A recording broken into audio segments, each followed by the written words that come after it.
everyone. You're watching Let's Talk About Prepping.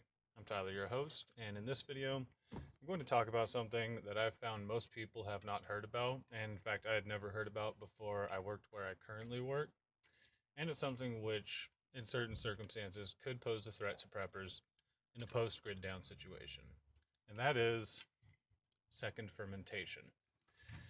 Now, there are two types of second fermentation. One is just part of the brewing process, but this is after the brewing process is done with alcoholic beverages like beer and cider, where the brewery has failed to sanitize properly or there's some kind of defect in the can, and where there's yeast left alive inside of the beverage, along with obviously the sugars that are left in there.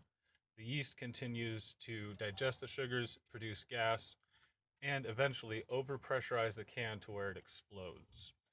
Now, when I say explodes, I mean quite literally explodes. If you get a few of them in a row together, one of them will set off the others, and there will be a chain reaction which can actually collapse shelves in your beer bottle store. This is something we've had happen before in the past, and since COVID started, there has been a aluminum can shortage, which has, for some reason or another, caused a drastic increase in second fermentation in alcoholic beverages. Before COVID, it was maybe one can a year would actually overpressurize and explode in our store. Since COVID has happened, I would say that there's been at least 6 or 7 different brews that I've had to send back to the distributor because they've either exploded in my store or exploded and injured a customer after they had purchased it. Now, I've had 2 different customers go to the emergency room because as they opened a can of beer or cider, it actually exploded outwards, cutting their hand open and requiring stitches. And as we all know, that is not a situation that you want to be in a grid down, no medical care situation. Especially not whenever you're sitting back to relax and crack open a cold one. And this is actually why, from this point on, I've started using a can opener to depressurize my cans.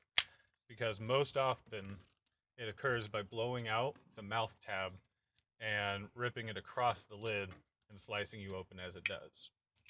Now, glass bottles can also do this, and when they do it on their own, they shrapnelize. So this is definitely something you want to consider if you're storing alcoholic beverages, especially beer and cider, anything with a carbonation level already in a pressurized container, that it can explode on its own in the middle of the night, in the middle of the day. It's much more likely to do so when disturbed and opened, and it can cause somewhat serious injury. How to recognize an over-fermented can, what to do about it. There's not much you can do to recognize it besides checking to see if they seem overpressurized. Now, you want to be very careful about this, and if you have any conception that one of them is overpressurized, you want to be using a leather pair of gloves, or ideally, cut-proof kitchen gloves. Now, I have found cans where the lid is ballooned up a couple inches over the normal rim line of the can because it has actually overpressurized itself to the point where it's become a balloon. Obviously, you do not want to touch that. Our protocol at the store is to get a bucket, actually one of these buckets, which I've brought into the store, and use a broom to brush it into the bucket and cover it up. I've done this multiple times, and upon brushing it into the bucket, had it explode into a cannon of beer that just showered me in foamy, frothy Scotch ale.